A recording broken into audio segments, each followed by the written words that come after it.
It all began on a quiet morning in spring when Emily Carter, a 28-year-old schoolteacher living alone in a small countryside town, opened her front door to find a single red rose placed carefully on the step.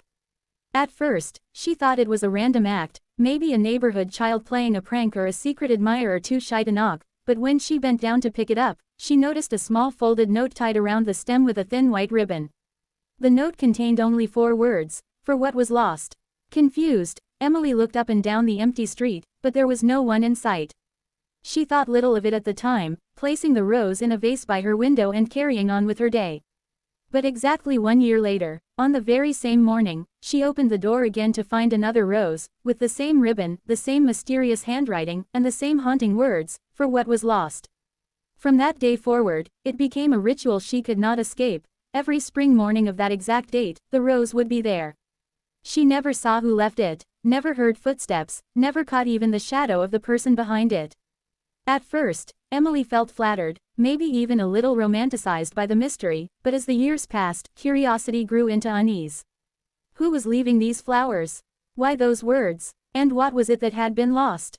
The tradition stretched on for 7 years.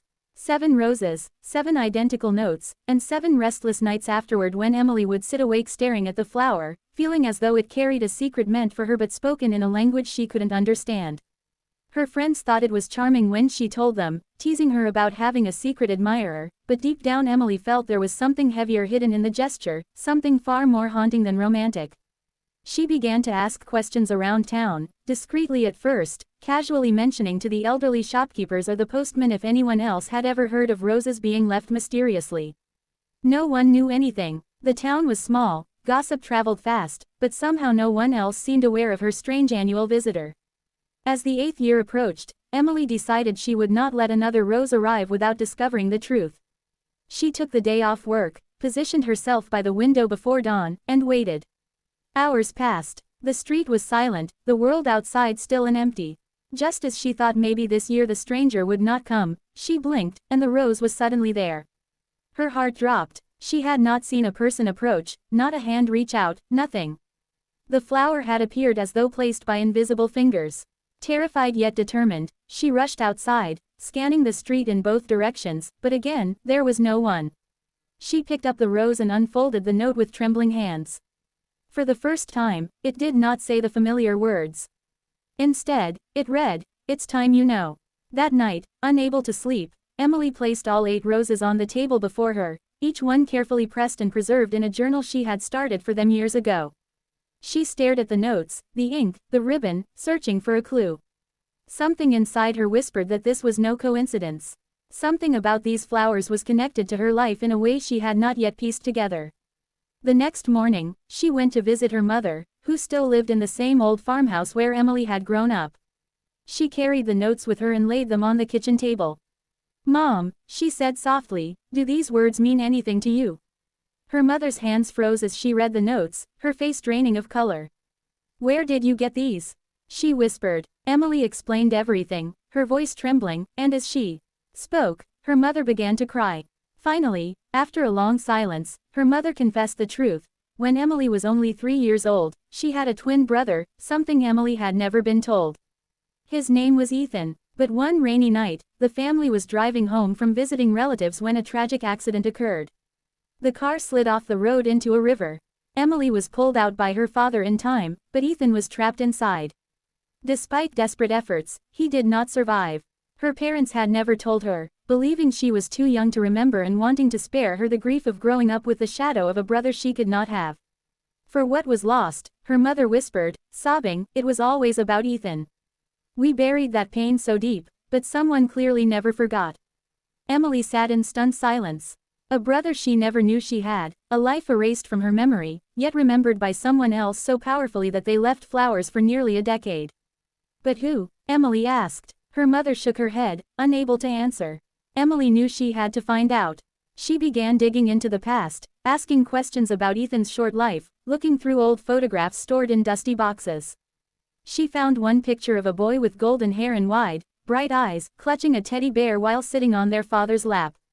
It was haunting. He looked almost exactly like her childhood photos, like a mirror she never knew existed. Over the next few weeks, Emily searched for anyone connected to that night, speaking with neighbors, retired police officers, even the priest who had officiated Ethan's quiet funeral. Many had forgotten, but one old man, Mr. Harris, the caretaker of the cemetery, remembered vividly. There was a boy who used to come here every year, he said, always on the same day, always with a flower. He'd sit by Ethan's grave for hours, talking to him like he was still there. Shocked, Emily asked who the boy was. Mr. Harris frowned. I never asked his name. But he had the saddest eyes I'd ever seen. He was about your age, maybe a little older. And one year, he just stopped coming. That clue gnawed at Emily until she finally traced school records from her early childhood. She found something startling: another boy, Daniel Miller, who had been in the same daycare as her and Ethan. She tracked down his current address and, with her heart racing, went to see him. When the door opened, she froze. The man standing before her looked worn and tired, but his eyes were the same ones she had seen in that photograph of Ethan. She explained who she was, and as tears filled his eyes, Daniel invited her inside. He revealed the truth in a trembling voice. He had been Ethan's best friend, even as a toddler. He was there the night of the accident. His family had been driving behind theirs. He remembered the flashing lights, the screams, the horror of losing his best friend at such a young age. I never forgot him, Daniel said softly. Every year, I brought him flowers at his grave. But when I saw you, Emily, growing up, living the life he never could, I couldn't help but leave flowers for you too. It was my way of keeping his memory alive. I never meant to scare you. I just couldn't let him be forgotten. Emily sat in silence, tears streaming down her face, overwhelmed by the weight of this revelation. For years she had thought she was the target of some strange romantic mystery, but in reality, it was a tribute to a bond she never knew existed, a love between two children, shattered by tragedy but carried in memory by the one who survived. Daniel handed her the final note he had written but never delivered. It read, "For Ethan, who lives on in you." At that moment, Emily realized that every rose, every word, was not just a message of loss but a reminder of love that never truly dies. She hugged Daniel tightly, whispering a thank you not just for the flowers, but for keeping alive the memory of the brother she never got to know. That spring, for the first time, she placed a rose on her own doorstep, this time for Ethan, and for Daniel, the stranger who had carried her brother's memory when no one else did.